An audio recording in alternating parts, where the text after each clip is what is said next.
What's going on, everyone? So, Los Angeles Lakers are linked to both Clint Capela as well as Brook Lopez. Now, based on these reports, ideally the Lakers are looking for those guys more in a backup role. The Lakers want to pull off a trade for a kind of younger, more longevity franchise center, and then bring in a Brook Lopez or a Clint Capela in that type of role to kind of operate in the backup. So, I want to kind of go over which guy would make more sense for the Lakers. Now, both guys are very different players, right? Brook Lopez is more of a skilled big, right? Clint Capela is more of like that, like what you want alongside Luka, right? That floor running, dunker spot, rebounder, right? Brook Lopez is not a great rebounder. Clint Capela is an excellent rebounder and still one of the best offensive rebounders in all of basketball. As far as like just the on paper, what would be best for the Lakers, it's Clint Capela, right? Without a doubt, right? But to me, I think it depends on what are the Lakers able to pull off via a trade for that clear-cut starter. Obviously, the Lakers aren't able to pull off a trade, then maybe you sign both. Maybe you bring in Clint Capela and you bring in Brook Lopez, right? Sign Clint Capela to the taxpayer mid-level and then Brook Lopez to a vet minimum. That would be awesome, right? But beyond that, let's say the Lakers are able to pull off a trade. Depending on what that trade is, I think it makes more sense to bring in Brook Lopez compared to Clint Capela or vice versa. And what I mean by that is, let's say you go trade for Nick Claxton. Then I think that there is an argument to be made to bring in Brook Lopez. Why? Because Nick Claxton is that floor running, athletic, defensive versatile type big. But he's not a skilled big offensively, right? So adding a Clint Capela kind of just gives you the same thing, but more just like bigger, right? More weight behind him, where Clint Capela is, 240, 245. I wouldn't hate it, right? I'm not saying if you can, like, there's still an argument, like, hey, if you can get Clint Capela, go get Clint Capela. There's an argument for both, but you want to have that versatility, right? And it's not like Brook Lopez is like 115 pounds also. He's also big, right? And can hold his own on the inside. He's not really a defensive center, but, as far as like baiting in the post, he can block shots at the rim and stuff. Like, he's a great shot blocker, but defensively, defending in space and stuff like that, there's questions. But if you have a Nick Claxton, then he's a guy that can do that, right? He's a guy that, yes, can be a rim protector, but also defend in space and, and just be that versatile defender, defend really 1 through 5, right? So to me, it's more of like the versatility that Brook Lopez brings, that now you have these contrasts that, okay, you want to just Luka, floor run, center, lob threat all day.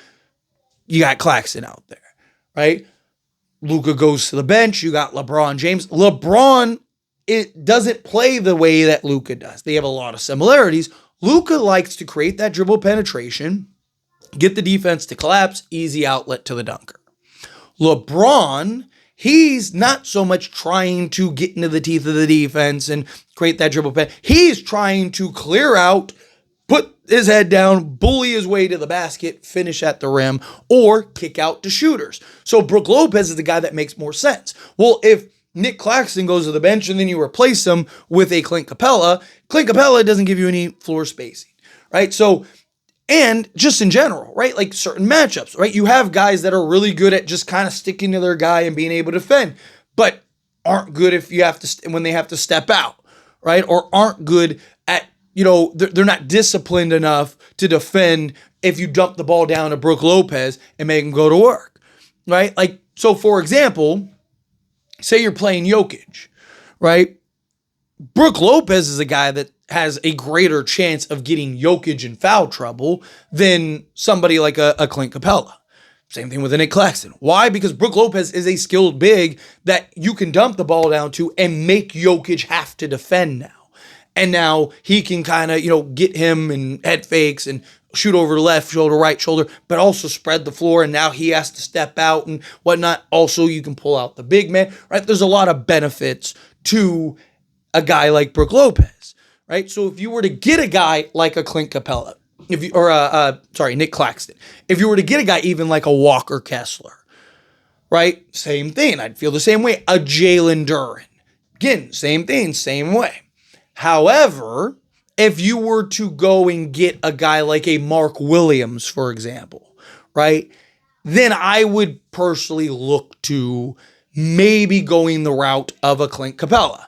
Because again, now you get the opposite contrast, right? So where a Mark Williams, he's more of a skilled center. He's more of a skilled big man, right? He's a guy that can knock down the 15-footer, that can shoot left, shoot right, right? He isn't reliant on Luka to just be that sole lob threat, right? He's not reliant on Luka to basically do everything for him over and over and over and over again, right? So to me, I look at it as like, okay, well, if you were to get a more skilled big via a trade, then okay, now maybe pivot and transition to a Clint Capela off the bench who can come in and now be that floor runner, be that lob threat, be that guy that makes sense alongside Luka, right? Where Mark Williams can kind of be more the guy alongside either, right? He can be that lob threat, but he can also spread out a little bit, knock it down. Now, a guy like a Walker Kessler has shown at least the ability to maybe stretch the floor, but he's not there yet. Where same thing with Mark Williams. Like I wouldn't necessarily want Mark Williams shooting a bunch of threes,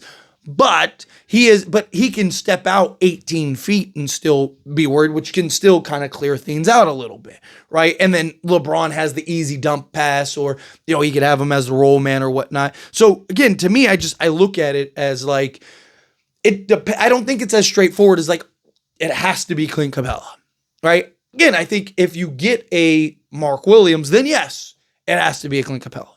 But if you get a Nick Claxton, again, I think that there's more argument to be made to go get a Brook Lopez, right? Now, at the end of the day, again, I still stand by, I don't hate the idea of either, right?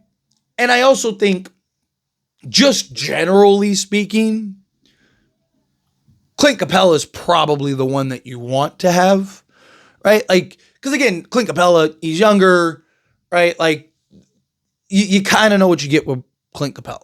Brook Lopez, there's a lot of questions, right? He's starting to decline, right? Like, his age, he is Mr. Iron Man, like, knock on wood. He's a guy that's been incredibly healthy, but, I think just blanket, Clint Capela is the guy. But I do think based on the decisions that the Lakers make and what they're able to realistically get via a trade, Daniel Gafford, right? If they're able to get a Daniel Gafford, I think having a Brook Lopez makes more sense, right? Again, because you want those different looks. You want to be able to match based on whatever the assignment is. And at times, because Brook Lopez can spread the floor and knock down the three ball, you can even throw Brook Lopez and a Daniel Gafford out there. You can't really do that with a Clint Capela, right? So it's just the versatility is my thing. But anyway, as always, this is a discussion. Pass a question on you. Let me know your thoughts and opinions down in the comments below. What do you think? How do you feel? What are your thoughts? Do you agree? Disagree? Kind of mix in the middle? However you feel. Whatever your thoughts are. Either way, love to hear it. Let me know down in the comments below. That being said, if you haven't liked this video, hit that like button. Helps me a lot. Enjoy these types of videos, and I truly appreciate it. Not subscribe channel, hit that subscribe button. Turn on the bell notifications. Appreciate y'all. See you in the next one. Thank you.